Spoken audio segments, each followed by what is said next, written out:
Hello, hello, everyone. I hope you are doing well. I am Dr. Vivid, your Team Rayceen moderator for this very special Teen Rayceen Forum. I'm so excited to get into this today, you guys. So let's get started with introductions. When I call on you, just share a little bit about your background, your experience, including when and what you were a candidate and what race you were running for. So let's go with Yulin. Sure. Well, thanks for having me, Ashley, and wonderful to be on this panel today. I'm Yulin Zhang. I am a longtime Ward 2 resident and have been in the DC area for more than 12 years. I ran in the June 2020 primary for Ward 2 council member, and my background has really been in healthcare consulting, business development, and my interest has always been in community and civic engagement. I've done a lot of work for the past close to 6 years with the League of Women Voters, working on achieving DC statehood. Awesome. So you are hitting the ground running. You're not new to this. You are true to this. Faith. Thank you. I like that. Hi, so my name is Dr. Faith Gibson Hubbard. I am a Ward 5 resident, and I ran just recently in the 2022 Democratic primary for the Ward 5 council seat. I was hopeful to be the first woman to be a council member in Ward 5. But most importantly, I am a mom, I am an educator, I am a wife, and I am a woman who absolutely knows what she wants. And so I'm happy to be living my life free and still serving our community. Let's give it up for freedom. Yes, we love a good free woman. We love it. Reverend Wendy. Well, good afternoon, friends. I'm so pleased to be with you and among such dynamic panelists. I'm Reverend Wendy. I am a resident of the great Ward 8. I have lived in the Ward 8 community for about 7 years now, but I've been in DC for over 20 years. I ran in the 2022 primary for Congress for the delegate role to the House of Representatives, which was quite an adventure. And I am now currently running for ANC Commissioner in Ward 8D06 because the congressional race may not have worked out as I had hoped, but that energy that you have to serve, that energy that you have to address the issues doesn't go away just because you're not serving in a particular office or role. And so I have redirected it and now running for this next election. So I'm on the ballot. I'm so excited. You know, it's not a defeat, it's a change of trajectory. It's a shift. I love that. I love that you're taking your energy for this new shift, Reverend. And last but not least, certainly, Erin.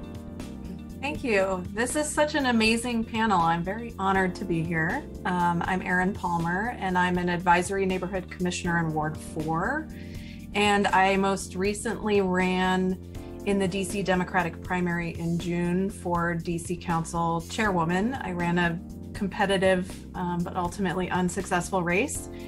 And by profession, I'm a lawyer, and I'm also a mom of 3 children who I call the monsters because if you know them, they are quite chaotic in a very wonderful way. I love that. Can the monsters team up with the girl squad? Because that's what I call mine. And we can see if we can get some things brewing. All right. So we're going to get right into a lightning round. And I want each of you to share the best and worst about your campaign experiences. So let's start with Rev Wendy. All right. So, gosh, there were so many things. Like, how do you narrow it down, right? But I would have to say the best thing about my campaign run was the residents and the people and the opportunity to meet so many wonderful Washingtonians all over our city. I was crisscrossing this entire ward. Some people just ask me, how do you do it? Where I see you are everywhere. I don't know how I do it. I just, it had to be done. when I first, launched Congress. They said, how are you going to reach the whole city? I said, by talking to the whole city. So I was all over the place and met just some wonderful people who gave me their support ultimately. And so that was absolutely hands down the best part of my run. The worst part, honestly, I think, and a lot of my answers will probably be this, had a lot to do with just being a first-time candidate, running against a 32-year incumbent with citywide name recognition. So the worst part was, who are you? Who do you think you are? Have you lost your mind? Do you know what you're doing? Are you trying to replace, so those kinds of reactions, which I expected some of that, but in a democracy, we should be excited, in my mind, about new names, more names getting into the electoral process. So that was kind of, a disappointing, out the gate, as again, I kind of expected some of it. But after a while, after I've been running, I ran for 18 months. So at some point, this notion that somehow I didn't know what I was doing, or that perhaps I should, drop out and wait my turn or something like that, was a little bit disappointing. I can imagine when people aren't familiar with people, they feel like, why should I trust you? But you've been doing the work in the community to garner and gain that trust. So way to pop back from that experience that wasn't the greatest. Faith, how about your experience? So the greatest part of the experience for me was a couple things. Sharing it with my children and husband. I grew up with a mom who always kind of felt like she had to wait her turn for things. And just because she had grown up in an environment where women had to wait their turn, it was great for my children to see my husband supporting me and my dreams and telling my children that that was important. And I have a daughter and a son. And so them realizing that whoever they choose to partner with, that every star can't shine as bright at the same time. And so in relationships, you have to make that decision sometimes. And so he was cooking dinners and taking people to ballet and baseball and just doing all the things. And also my kids were out door knocking with me, which was great. And door knocking was one of the greatest experiences for me because you can get really caught up in one of the areas that was one of the worst for me, which was Twitter, and being misrepresented. You work really hard in the community, and I have literally worked shoulder to shoulder with people that I was so disappointed, misrepresented who I am as a person. And I was also disappointed that other people didn't come to my defense, people that I had defended many times, and work with them, in a genuine way. I was really disappointed by that, but it was so encouraging to talk to people because most of the world is not on Twitter. And even though I'm on Twitter, I don't really care about what happens there. I care about what happens in the real world. So I think that was some of the good and the bad. The misrepresenting is hurtful, and it can be harmful, especially in a place where we claim to care a lot about mental health and other people, but people just go on attack so frequently because they are unsure themselves. And I'm glad that you had that realization and that insight to know, it's not us. It's people not knowing how to express themselves in a way that accurately describes what they're feeling when they consume information. Twitter is worse than a group chat sometimes. So, Yulin? Yes. Well, I've got to say, so I've been on both sides of the fence where I've been a candidate myself and also run a campaign. And I have to say, Reverend Wendy was absolutely everywhere because I just happened to be canvassing wherever she was, she and her team were, and she just has an amazing energy. So it always brightened my day. It kept me going. So thank you. That was one of the best things. And I'll say one of the other best things is I love the process of building a supportive system, a machine to start from the ground up, to start with nothing and to build a team, to fundraise, to do the phone calls, to get the signatures to be on the ballot, to building out our platform and communicating it with the community. That was one of the best parts, was seeing this seed and then growing it throughout the campaign process. The part that I will say, I wouldn't necessarily call it the worst, but as I mentioned earlier, I've been doing a lot of nonpartisan work and have always tried to work on all sides of the aisles. And when I was out campaigning and hearing people so discouraged by the political process, they would say, I'm not interested in getting involved. I don't want to vote for anyone. I don't even want to think about it. And it was just that kind of hearing that messaging was very sad to me, because people do have power, and they have to collectively wield that and really understand that them casting a vote is really making a difference and in our democracy. So it's just one of those attitudes that I really tried to work, trying to peel away the onion layers and understand why people felt that way. And I appreciate you doing that, because so many people will just say, well, that's just not my voter, or, they're uneducated, or make these very blanketed statements about residents who don't care to vote without thinking about the circumstances that have impacted this belief, that I don't have the power that I think I have. So thank you for doing that and actually paying attention to those things. And Erin, I keep saying last but not least, because you are not the least by far. Thank you. Well, I'm going to take this opportunity to echo a little bit of what my fellow wonderful panelists have said. So Reverend Wendy touched on something which I thought was wonderful about being a citywide candidate, which is being in community with people all across DC. I focused a lot on neighborhood walks, which I really appreciated, both in terms of being with people, but also being in their physical environment. I'm very much a tactile person. So seeing and being where they are and how they walk around and all of that was really wonderful for me. I love what Faith said about family and working with family, like creating and building something as a family and with the support of your kids and partner, and friends who become like family through the experience as well. And then I also love what Yulin said about the substance part of it. And I found it so gratifying to write policy and to think about problems and what the solutions could be. And in an ideal world, it's almost like there were no limitations. Like you could think of the perfect solution and put pen to paper and then put it out to people. And that was just so gratifying. In terms of the worst part, this is not so much a criticism of questionnaires that they shouldn't exist, but by the end of the campaign, I was just so fatigued. And the questionnaires kept coming in and the forums kept happening.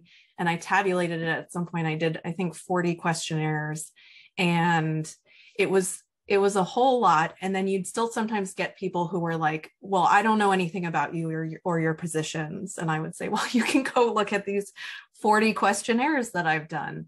And so that questionnaires are important, but thinking about the energy levels and how you maintain that level of work product was challenging, especially toward the end. Right. 40 questionnaires. Yeah. Yes. That is a lot. And it's useful information, but is it being dispersed in a way? Not necessarily. Yeah. So you just put me on to something that I never knew about, and I'm a native Washingtonian. So thank you for that. I got some people to call. That's not how this works. So let's get into some nitty gritty questions. Okay. Sexism, bigotry, bias. Some of you were the lone female candidate in your race amongst several men.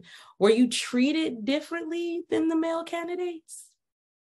I asked that with a very dip in my tone. I don't want to say I'm projecting the answer. Any of you can take that one. So I'm happy to jump right in. So my name is Dr. Faith Gibson Hubbard. I have worked very hard to be where I am. And I was really frustrated to be in a field of people who had not. And people acted as if they did, disparaged. We tell people, particularly in the Black community, get educated, do what you can, serve your community. And then you turn around and you're trying to do that. And then people use that against you. And so that was hurtful. It was hurtful. The fact that I had to think about whether I was smiling, what I had on, what my husband did for his career, which again, I am proud to be his wife, but I am my own person. And I can be impartial, and I have been. So it's just really interesting, some of the questions that I was asked. I remember being in a forum, and at one point someone asked me about my husband. And I told them, if you want to know about him, then you invite him to the forum, and had to offer a little Black girl snap, because I felt as if, how dare you bring up my husband in this, because you haven't asked anyone else about their partner. I also had people judge me about things that I wanted to do with my children. And I think so often people don't think about that with their, with men. Those questions just don't come up. First of all, I was the only parent of school age children in the race. And, I have worked in public education for the city for many years, and I choose where my children go to school. I had many people ask me about that. My son deals with special education needs. We selected a school that was good for him in that way. That's none of your business. Now, but if you want to talk parent to parent, that's fine. But those were things that, people often ask, what are you wearing? What do you look like? Do you put a doctor in front of your name here? Which were things that men just did not have to worry about. I remember people telling me, don't cut your hair much more. I was like, what? This is my hair. Or what does your husband think about your hair? This, again, I live free. Drew Hubbard loves me because I am who I am. I just cut my hair yesterday and I like it, so it was things like that, men just are not asked. It's just assumed that they have all these other things all together in the background. But as women, we get challenged so much on things that honestly just make it so challenging to want to push forward and persevere. But also, again, we are used to having to persevere. Yeah, it's our thing. It's kind of the cross we have to bear at times. And your hair looks lovely, doctor. It's amazing. I too have had that problem.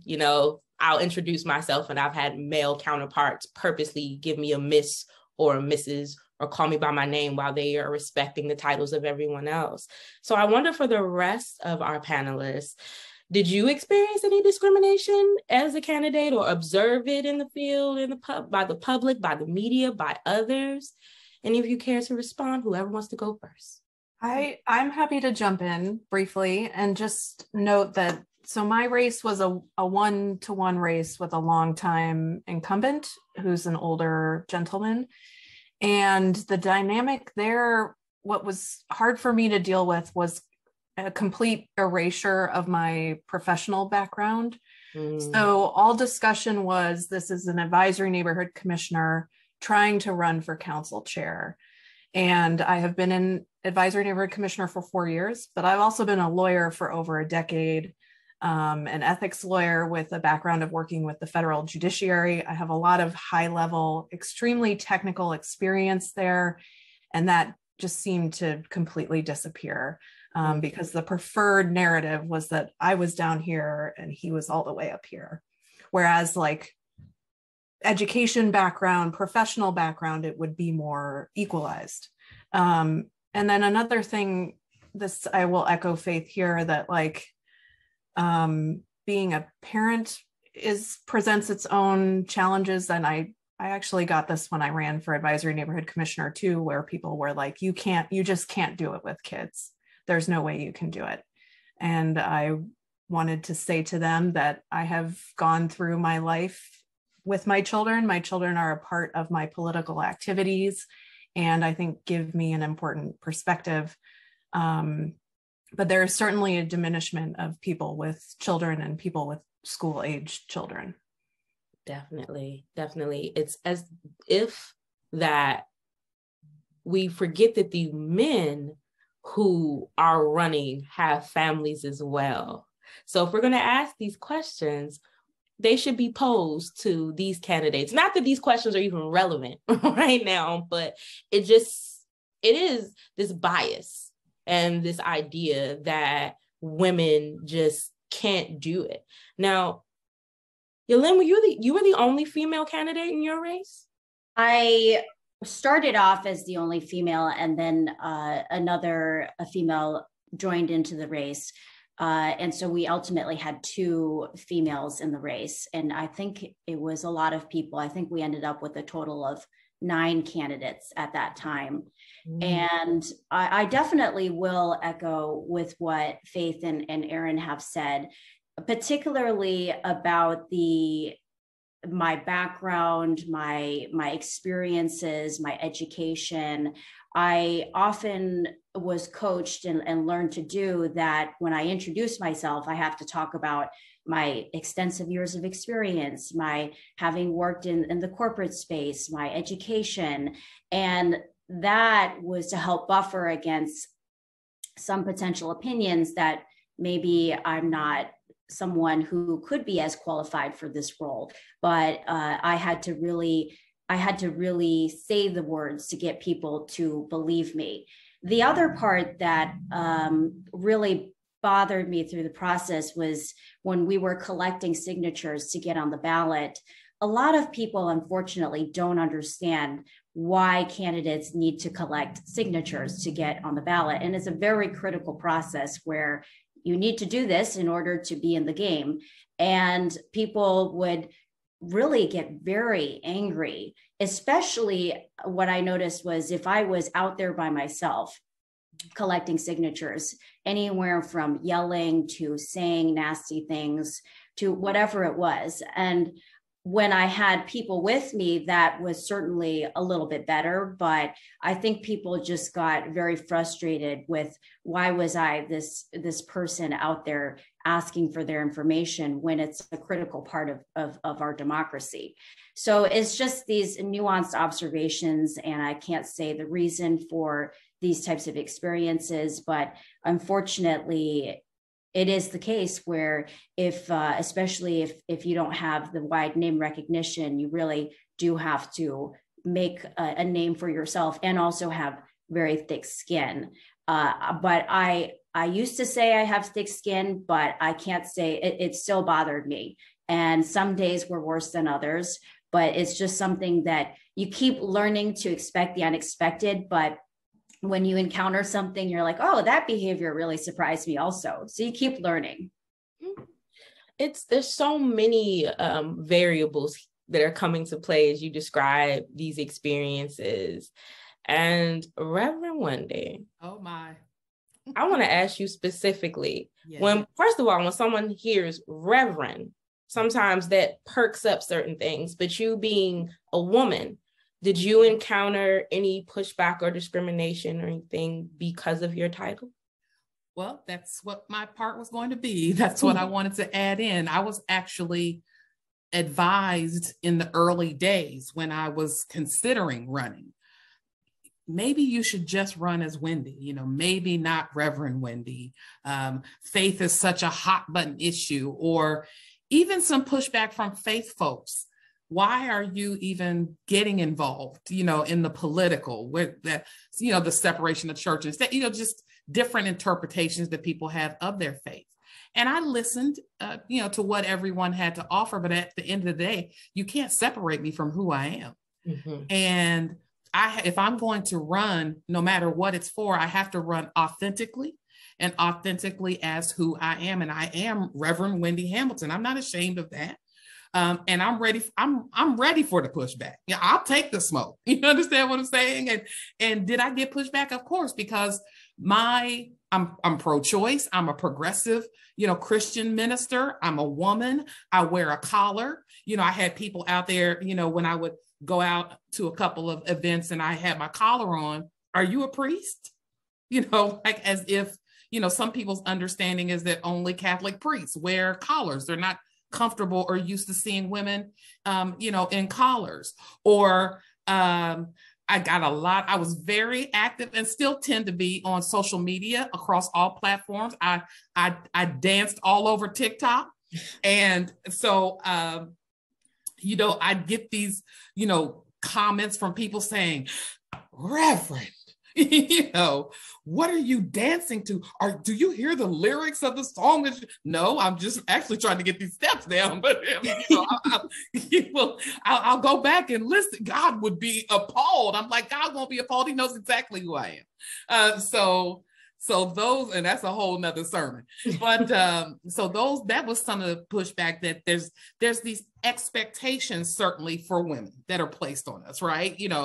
Then, as women trying to step into places of power, then, there's judgment that's there. And then you add on a title, or some experience.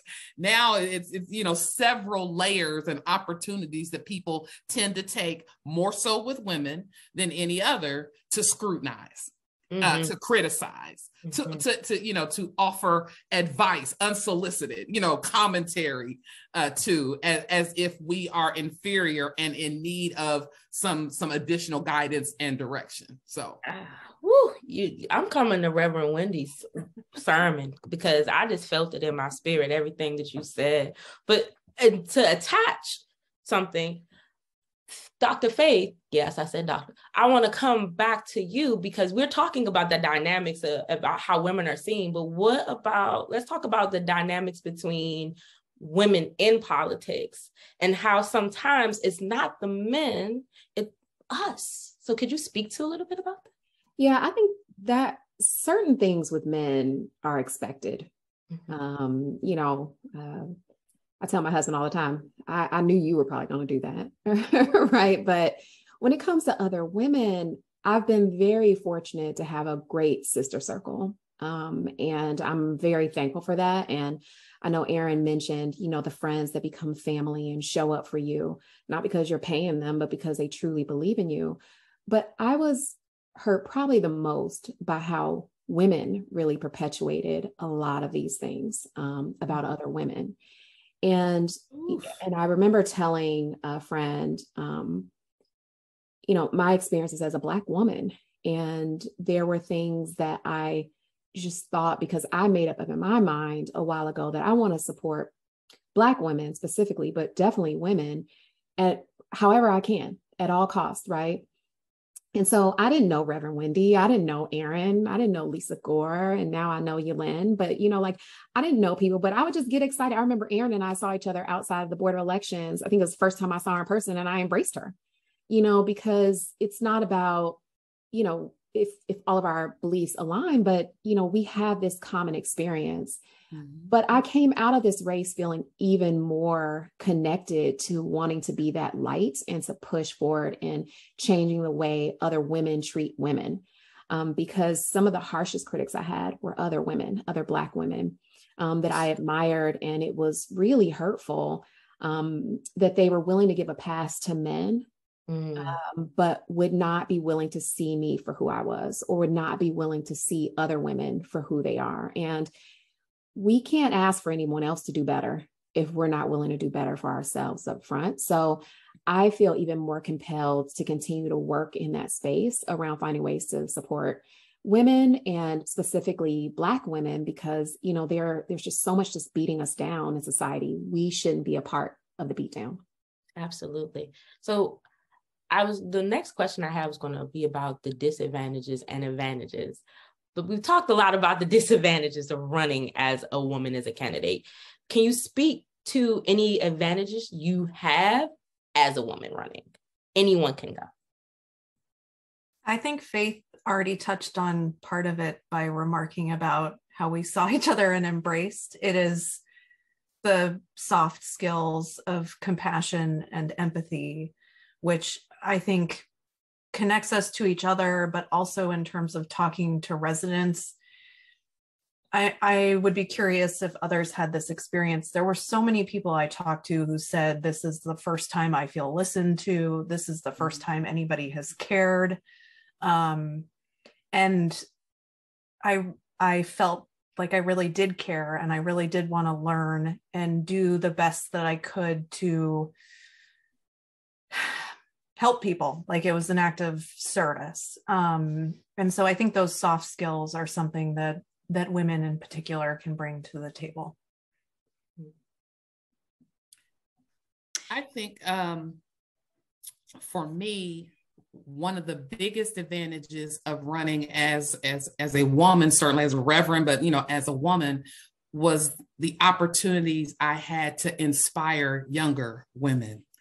And I I, had so many young people that got involved with my campaign, that found me on TikTok and said, oh my gosh, you're running for office. I can relate to you. You make politics seem fun and I want to learn more about it. So I had, 13-year-old girls wanting to write postcards, and, the ladies over on Persist GW's campus did some canvassing for me. And so I think that that's an advantage as well that, we shouldn't take for granted as women candidates first time, is that we're also what we're modeling for, generations that are coming for, and to take opportunity to make sure that we are cultivating that, because that was sort of an outlet for me in the midst of all this other rigmarole that we're talking about. The young people, they'll keep it real. They'll ground you and bring you back to your motivation for running in the first place. So I think that was a huge advantage. And I love what both Erin and Reverend Wendy have said. I would say for myself, I don't know if it's an advantage, but when I first came in, I was a first-time candidate, newcomer, and very new to, people didn't know my name and really had to build that reputation. So it was nice to see sometimes when people didn't like me or told me that they weren't going to vote for me, at least by me showing up consistently and ultimately qualifying for DC for Elections, our public financing program, I was able to gain the respect of people, that I was here to put in the work, the time, and not someone who was just here for a brief amount of time. I wanted to be a part of the community. And really, since my campaign, that's what I've striven, is that a word? Strive to do. I've really wanted just to feel like I was doing something to contribute to our community. And I found my home now really in continuing to work on DC statehood, building that coalition, strengthening it. And so ultimately, wasn't successful, but was able to find my home. And I would just echo a few of the things. I think definitely what Rev Wendy said about seeing children being really inspired by you. I had my picture on my yard signs and on pole signs. And I'll never forget being in a park one day and this little girl came up to me and her dad was like, she was trying so hard to get to you because she sees you every day on her way to school. And she was really excited. My children, their school was also temporarily located in Ward 5 during the campaign. And I would go to pick up my kids from school and their friends were cheering me on and really excited. And that was just really motivating. The last thing I'll say is, we are fortunate to live in a city that's led by a woman. And I had the opportunity to work for Muriel Bowser, and it was one of the greatest experiences of my life to be able to see a woman take on this role unapologetically, right? And to see all of the different challenges that were thrown at her, that if she was a man, I don't know if she would have, been given the same pass, but to have that type of empathy show through in certain things and do that unapologetically. And I think that's another great advantage of being a woman running, is that, women hold up our world. And you don't have to be a mom. You could be an auntie. You could be nobody's auntie. You could just be a woman. And we still make this world move forward. And I think that's a great advantage that we bring, is that we are a foundation. We are also the walls, the roof, the door, the windows. And that's a great advantage when you're running. Yes. I always tell my clients, as women, we think, we feel, we do. And it's something that not everyone is skilled with. So several of you run against incumbents and others in open races, and the winner received less than 50% of the vote, okay? Is the current voting system in DC fair, or should it be reformed in some way, such as implementing ranked choice voting, runoff elections, or something else that you would recommend? Well, I could start off here. I'm a supporter of ranked choice voting. And basically, it's a system where people can rank their candidates, 1, 2, 3, et cetera, and whoever wins is someone who has more than 50% of the vote. So I do believe that's something that, it's been practiced in other states. Other states have passed it, so it's not a new thing. And I think DC could benefit from ranked choice voting. Anyone else? Well, I want to, join on to that, because I too am a huge advocate of ranked choice voting. I think that it's important. The more choices, the more options voters have, the better. And I think it's important, like you even look at this most recent primary, in a couple of the races, had we had ranked choice voting, I think we would have had some different outcomes, but instead you have in one of the races, the at-large race, the, incumbent got through with the 36%, of the vote, which, that's not necessarily reflective of the majority per se, but that's reflective of the system. So I am pro ranked choice voting, but you know what? I'm also pro voter education and outreach. And here in DC, it is woefully lacking. Mm-hmm. I was just really discouraged at times how little effort is placed into voter outreach and education prior to an election. It seems like everybody waits until the election and then throws, 27 forums, and, everybody wants to do an endorsement and all of these things.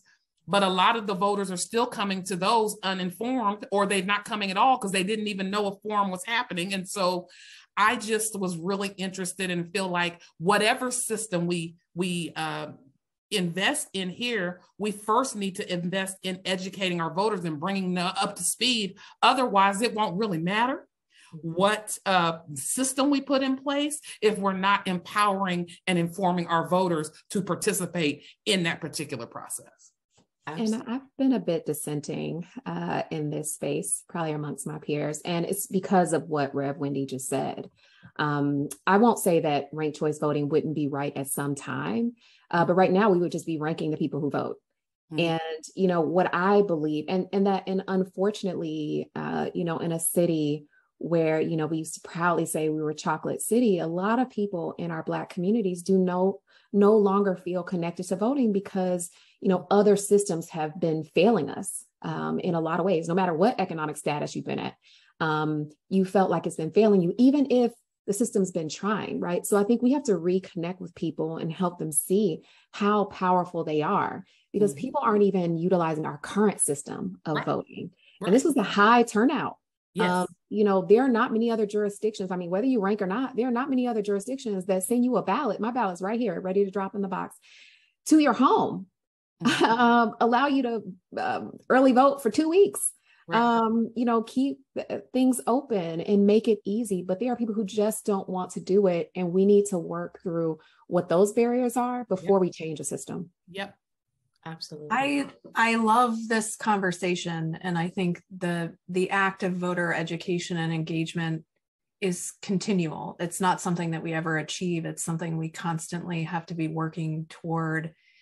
And when you have discussions with people, when you're door knocking, or even just friends, frankly, people know who the mayor is. They maybe know some of the at-large council members. They sometimes know their ward council member. They never know who their ANC is. And there's so much work to be done there. I will throw in an additional thing, which is that I think part of what we should be considering in terms of our voting and electoral systems is potentially growing the council, and thinking about what we do about advisory neighborhood commissioners, and possible bicameralism, but that's all like a big discussion around statehood. But I do think we have a relatively small, concentrated, and flat power structure. And that is in some ways disenfranchising because people feel less connected to it. Absolutely. Everything that each of you have said is there are things that I've talked about with my peers and people in the community. I'm Ward 7. I've lived in Ward 6. I've lived in Ward 5, so I've lived in Ward 8. I get around. But these things that we're talking about, when we're talking about educating and ongoing education, I know moms and dads are like, there's a town hall, there's a forum. I can't meet that. That's during work. That's my work day. I can't be there. Or I had no idea that this candidate was even running until 2 weeks ago. Right. And you want me to throw all of my trust behind you?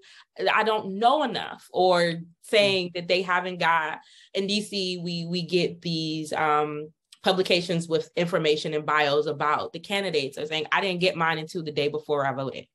So there are so many things at work that's a bigger conversation outside of this panel that we do need to focus on, so we can have more voter turnout, more informed voter turnout, and residents that actually feel confident with voting for the candidates that are running.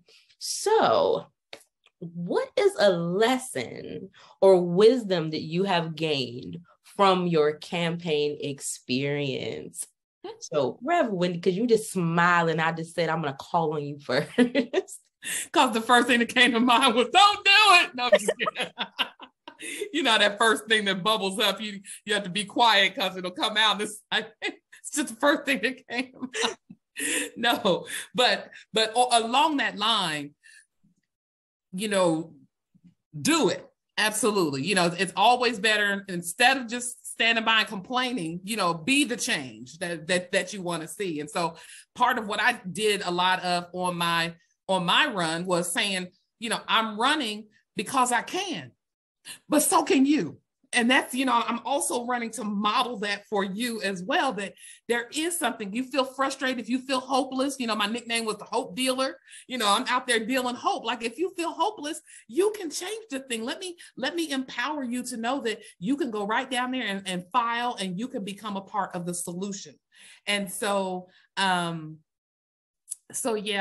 that's the wisdom I learned, and that I would share is, if it's in your heart to do, and it needs to be something that's genuine. Don't do it if it's trying to pad your resume or to chase clout, and just because it sounds good and you're caught up in the title or what. Listen, running for office is not for the faint of heart. It takes if you're genuinely running, it's going to take everything you've got and then some out of you. So be realistic. But if you, in a genuine place, feel like you want to serve and you feel like you have something to offer in a particular office, go for it. But do it with wisdom. Don't do it out of emotion. Do it out of wisdom. Wisdom is telling me whoever wants to go next can answer. I can go next. I love what Reverend Wendy said. It's running to do something, not just to be someone. Mm-hmm. And I would say that's a sermon. Sorry, that's a sermon. I got a pen. I love that I can give you an idea. It's when I just lost my thought. Okay. Sorry. It's no. Yes. Okay. Here's the thing. When I was running, I was getting a ton of advice from all directions. And what I really had to learn was to find, you know, my own direction, my voice, and to really follow my gut, and to make sure that whatever I was doing was going to keep the lights on for the campaign and also increase voter engagement. So whatever that meant, you know, making sure that I was doing my call time, fundraising, making sure I was out there talking to as many people and having meaningful conversations. But I think it's really important, especially when it's your first run, to really learn what you feel comfortable doing and what is actually important to the campaign, and make sure that you take the advice and then you follow your gut. Awesome. Yes. Dr. Faith. So one piece of advice that a mentor gave me is that it is true. Not everybody is your person. And I think that you do have to accept that. But that doesn't mean you give up on that person, right? You still want to authentically be who you are, but you can't let that hurt you, because they have choices just like you do. And so I think finding your tribe, like we have to do in all parts of our lives, was something that was a great piece of advice and thing that I learned over and over again, because you literally can't be everything to everyone. And so I think that that's really important. The other thing is to continue to be true to yourself. There are so many things that will pull you in a lot of different directions when you're in a campaign. People will want you to say, like, people really wanted me to say that I was for ranked choice voting. And I was like, well, everything's nuanced. Like, I'm not saying that I would never be for it, but I'm not going to, but right now I see people who don't even want to vote. So I want to talk about that. Or, there were things that I knew to be true, and I didn't want to just say something just to get elected, because, it's one thing to get elected. It's another thing to govern. And when you move to that governance side, the things that to be true, they're still there. And you want to feel good about the things that you said and that you did. And I felt like I walked away from this race feeling like I left it all on the field, but also feeling like I was true to myself. And I felt even more empowered by that, and just energized. I was like, oh my God, I did it. I came in second and I did it. And my daughter told me I was a winner, and she's 4. And that was another really great part, watching her and my son just watch, and knowing that the sacrifices my mom made as a 19-year-old having me, naming me Faith, that allowed me to continue to persevere. But you got to find your tribe, and you have to stay true to yourself. Awesome. And Erin? I don't have much to add to this. This was so moving. Again, I'm thankful to be on this panel. I had jotted down some notes for this question, and everyone covered it. But I think I would echo what Reverend Wendy says, which is that if you feel public service in your soul, that you should go for it, that it's worth doing, that I'm glad I did it. I'm proud of what I did. I'm proud of the model I put forward for my kids and other people. And I think one of the most gratifying things is that it seems to have inspired some other people to run for ANC even. And if I feel like I've paid it forward at all, that's accomplishing so much in and of itself. Such inspiring advice and words of encouragement from all of you fabulous women. And I hope that our viewers who are considering being change agents hear this and are empowered to do so. Sometimes we just need to hear someone who looks like us, who identifies as we do, say it's possible. And through all of your answers, whether we talked about the advantages, the disadvantages, how you've shown that it's possible. So thank you all for that. And as we close out our discussion, it's time to make your shameless plug. So it's time for you guys to let the viewers know how to learn more about you. So tell us where to find you, what you have going on. And Faith, I'm going to start it with you. Well, what do I have going on? I'm getting ready to start a new job on Monday, but I'll let that be posted on Monday. But I'll be going back to working in public education, which is so exciting to me. That's where my roots are. But I can be found on all social media channels. I need to get on TikTok, like Rev Wendy. Maybe you can help me kick that off. But on all social media channels at Faith GHNDC. And so I would love for you to follow me and for me to follow you. Erin. Thank you. Well, I am continuing in my advisory neighborhood commissioner work, and I'm always happy to talk to people who are interested in getting involved civically, who want to run for office, I don't like to offer unsolicited advice, but if people want my advice, I'm more than happy to give it. It's part of how I feel like I add value to the world. I am, for better or worse, very active on Twitter, and my ANC account is at Erin Palmer DC. You will see a lot of 311 city services requests, I have to forewarn you, but you can find me there. Reverend Wendy.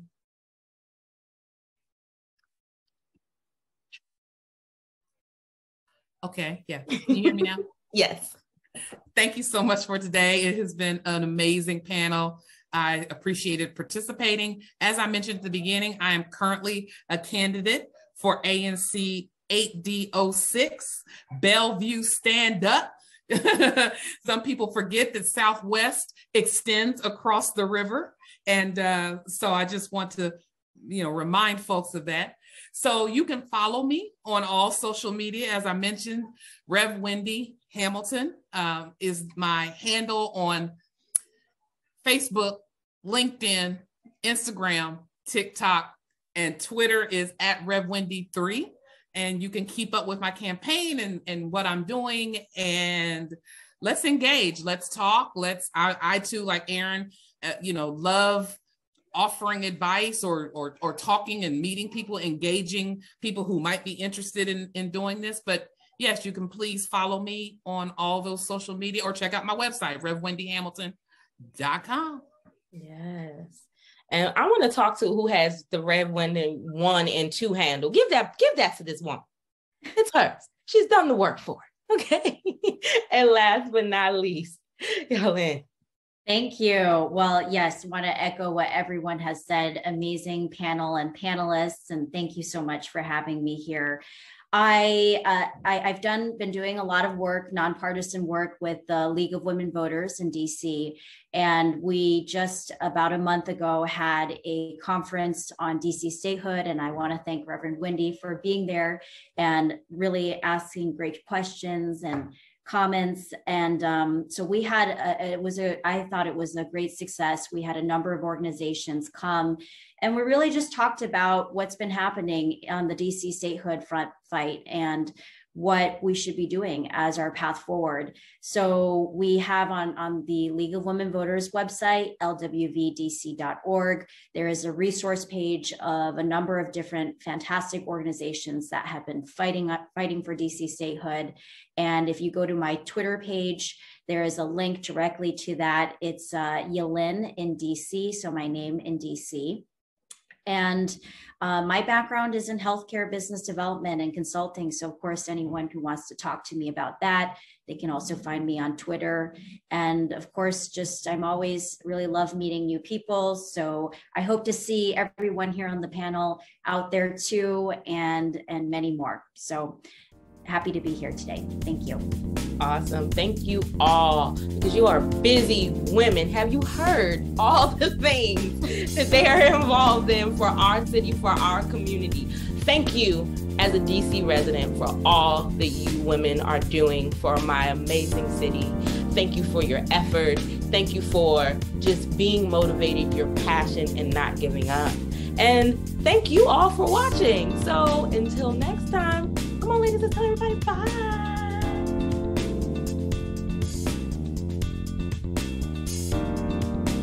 I would like to thank all of you for tuning into this very special forum.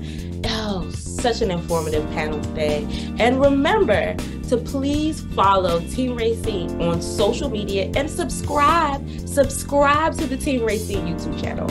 And most of all, as always, thank you all for watching.